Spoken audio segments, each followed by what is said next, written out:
We did a retrospective cohort study in which we identified over 38,000 people with HIV and over 386,000 people without HIV who were matched on important characteristics to make them as similar as possible to study whether or not people with HIV were at higher risk. We found that after accounting for differences in sociodemographic characteristics, cardiovascular risk factors, and any observed differences in longitudinal treatment with medicines that may have effect on the heart, that patients with HIV were more than 50% higher risk of developing heart failure. This increased further as we accounted for these differences to a maximum of 75% higher risk. We also know that people with HIV are at higher risk for developing a heart attack, and once we accounted for that, there was still a very high risk at 66%. So even though there was less hypertension among the people with HIV in our study, that after accounting for that difference, they were still at higher risk for developing heart failure.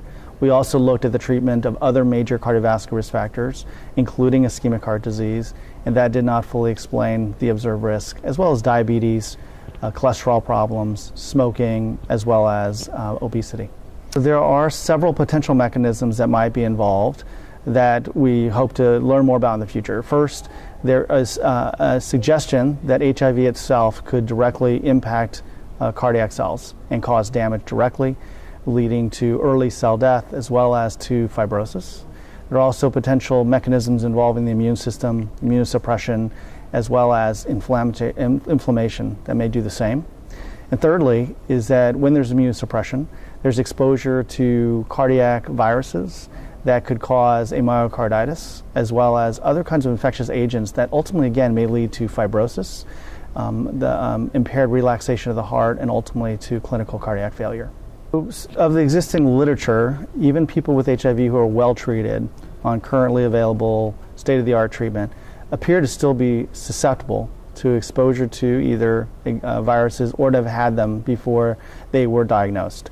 So even in presumed as a reconstituted immune system, they seem to still be at risk.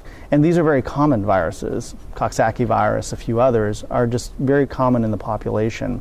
And in the setting of HIV infection, and even with antiretroviral therapy, I believe there's really two primary messages here. First of all, I think there has to be greater awareness of the importance of the risk of heart failure in people living with HIV, even on excellent treatment.